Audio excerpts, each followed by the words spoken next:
नमस्कार दोस्तों, मैं हिम्मत सेठ एक बार फिर आपके सामने उपस्थित हूँ कुछ नई पुरानी खबरें लेकर। दोस्तों, आज बात करेंगे, गुजरात से बड़ी खबर आई है।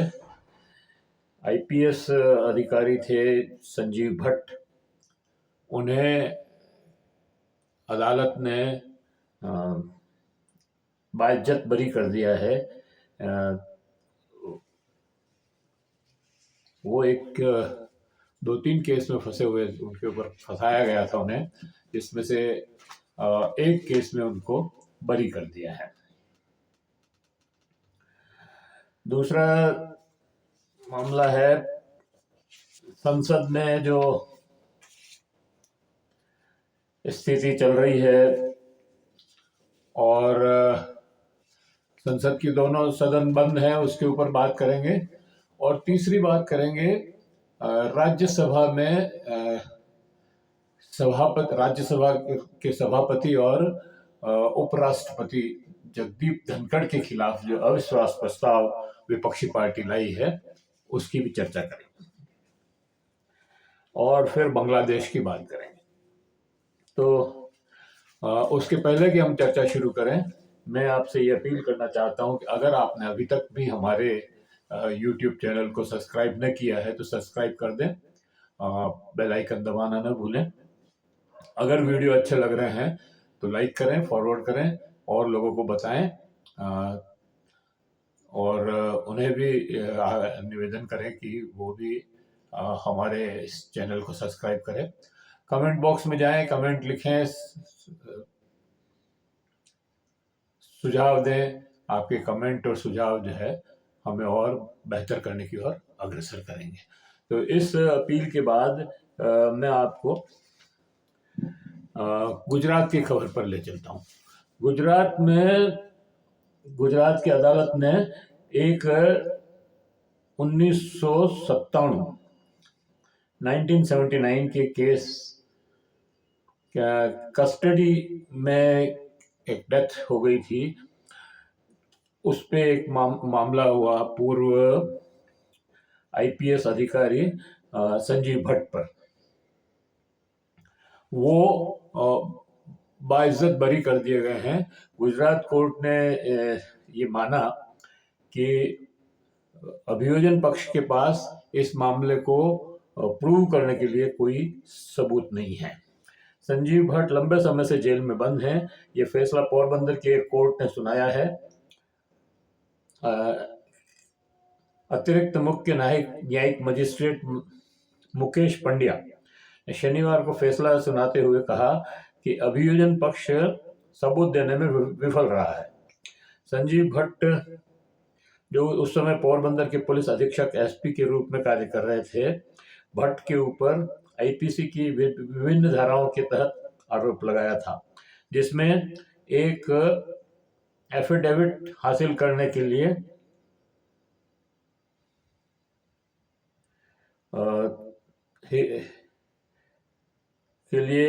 हिरासत में जो टॉर्चर किया, और भट्ट अभी राजकोट की जेल में बंद हैं। श्री भट्ट ने 2002 के तब सुर्खियों में आए थे जब उन्होंने सुप्रीम कोर्ट में हल्फनामा दायर कर तत्कालीन मुख्यमंत्री नरेंद्र मोदी पर गुजरात दंगों में मिली भगत का आरोप लगाया था। भट्ट एक दूसरे केस में 20 साल की सजा काट रहे हैं। तो ये भट्ट जो है इसलिए सजा काट रहे हैं कि उन्होंने नरेंद्र मोदी के जो गोधरा में जो दंगे हुए थे गुजरात में, जो फेमस दंगे हैं वो तो सभी जानते हैं, उनको जो है उन्होंने कहा कि ये मुख्यमंत्री नरेंद्र मोदी की मिली भगत से हुए थे। तो इस वजह से उनके ऊपर उनको 2-3 केस में फंसाया और बड़ी लंबी लंबी सजाएं दिलवा दी।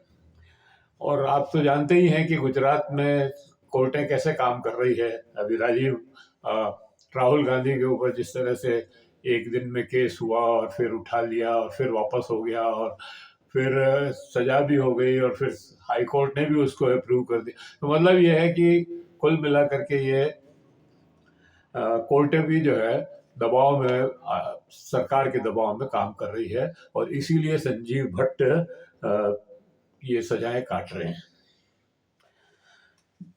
दूसरा मामला ये है,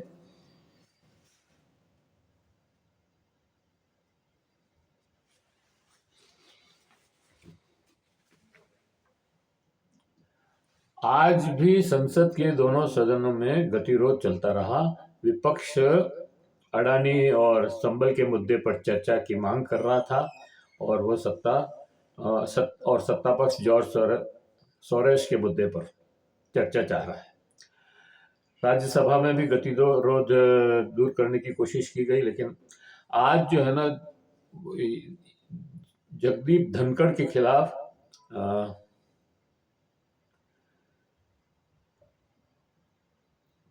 जो विपक्षी नेता हैं वो गोलबंद हो गए और उपराष्ट्रपति को पद से हटाने की मांग को लेकर एक अविश्वास प्रस्ताव लाया। उपराष्ट्रपति और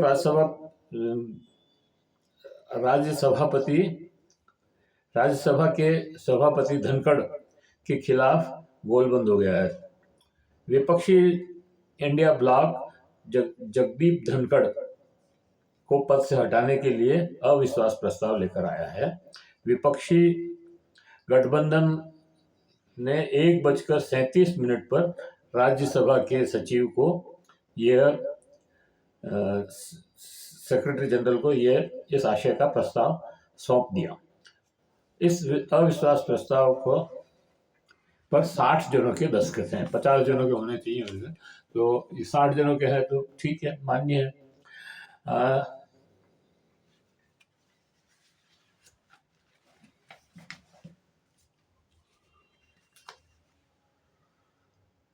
विपक्षी पार्टियों ने संविधान के आर्टिकल 67B के तहत उपराष्ट्रपति को पद से हटाने के लिए प्रस्ताव पेश किया है।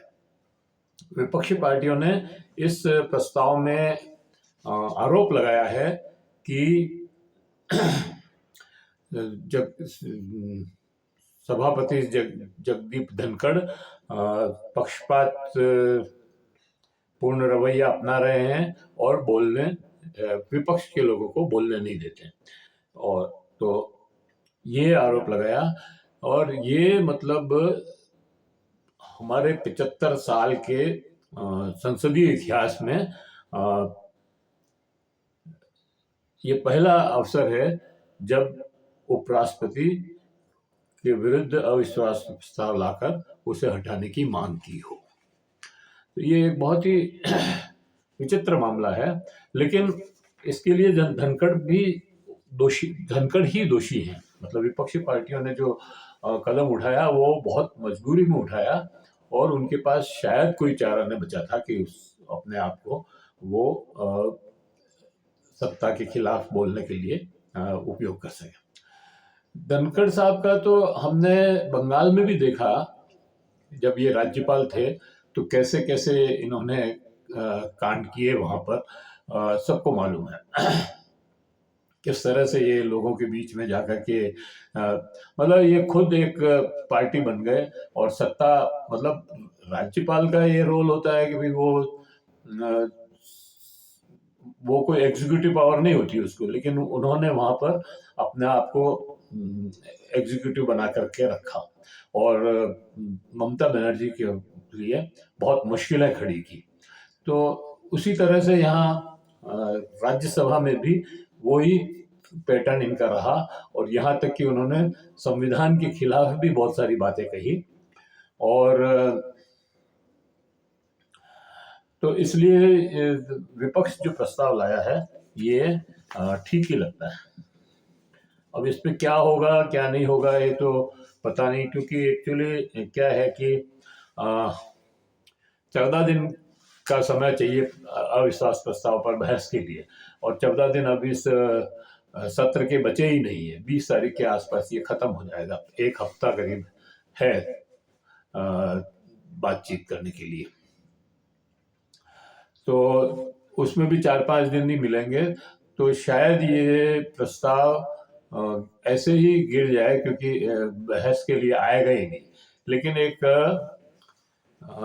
ये प्रस्ताव जो है लाने से धनखड़ साहब की और भाजपा की बड़ी किरकिरी हो रही है, इसमें कोई दो राय नहीं है। अब हम बांग्लादेश की बात करते हैं। बांग्लादेश इस समय बहुत ही विचित्र स्थिति में फंस गया है लगता है, और ये स्थिति हो गई है अमेरिका के चक्रव्यूह में फंस गया है बांग्लादेश। और बांग्लादेश मतलब यूनुस सरकार, जो अभी वहां तख्ता पलट हुआ और शेख हसीना वाजिद को वहां से भाग कर, मतलब अपनी जान बचा कर भाग कर आना पड़ा। भारत में शरण ली उसने, और अभी भी भारत में ही है। तो भारत में चूंकि उसने शरण ली है, तो इस भारत के खिलाफ बांग्लादेश अपनी करतूतें कर रहा है। और पाकिस्तान से, जिससे वो अलग हुआ था, और अलग होने में भारत ने बहुत मदद की बांग्लादेश बनवाने में, उस भारत के खिलाफ अब पाकिस्तान से मिलकर के षड्यंत्र कर रहा है, और अमेरिका उसमें साथ ही। तो अभी मतलब अमेरिका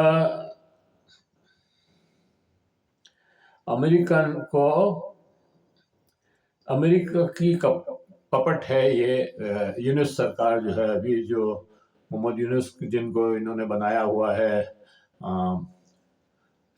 कन्वीनर जो बनाया हुआ है, इस समय जो काम कर रहे हैं, सरकार चला रहे हैं बांग्लादेश की, वो एक तरह की अमेरिका की पपेट है। और अमेरिका मतलब पाकिस्तान और बांग्लादेश, अमेरिका और पाकिस्तान दोनों मिलकर के बांग्लादेश को भारत के खिलाफ लगातार भड़का रहे हैं।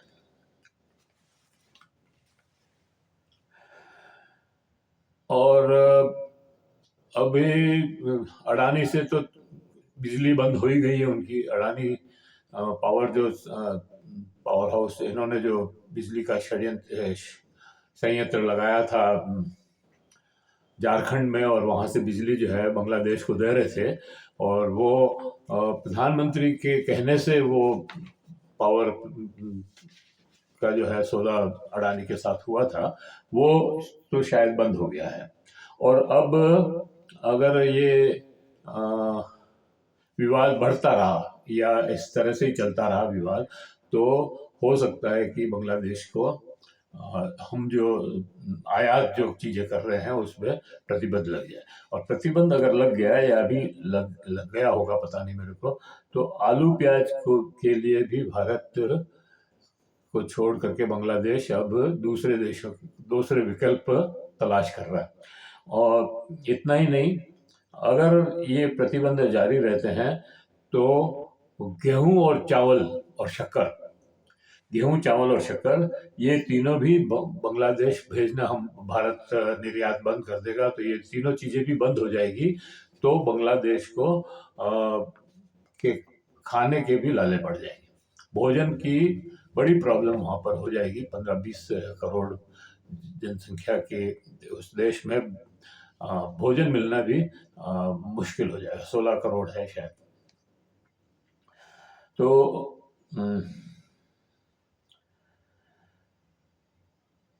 शेख हसीना वाजिद की सरकार जब से गिरी है, बांग्लादेश में सांप्रदायिक तनाव भी बढ़ रहा है, और हिंदुओं पर, मतलब अल्पसंख्यकों पर बहुत ज्यादा अत्याचार कर रहे हैं। अभी वो इस्कान मंदिर के पुजारी को भी गिरफ्तार कर लिया था इन्होंने। और वहाँ मतलब वैसे तो उनके जो संविधान है उसके अनुसार तो 3 महीने में चुनाव हो जाने चाहिए, और उसको अगर 3 महीने में नहीं होते तो 6 महीने में तो करवाई देना चाहिए। लेकिन यूनुस सरकार का लग रहा है कि वो 6 महीने तो क्या, 2-3 साल तक चुनाव करवाने की स्थिति में नहीं आएगा।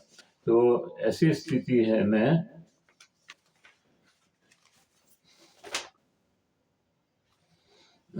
बांग्लादेश की हालत और बिगड़ रही है। तो ये खबरें थी जिसके ऊपर मेरे को बात करनी थी। ये वीडियो हम यहीं समाप्त करते हैं और आशा करते हैं कि आपको ये वीडियो पसंद आया होगा। पसंद आया हो तो आप हमें लाइक करें, फॉरवर्ड करें, और अगर बेल आइकन नहीं दबाया है, सब्सक्राइब नहीं किया है तो सब्सक्राइब कर लें, बेल आइकन दबा दें, और कमेंट बॉक्स में जाएं, कमेंट लिखें, सुझाव दें।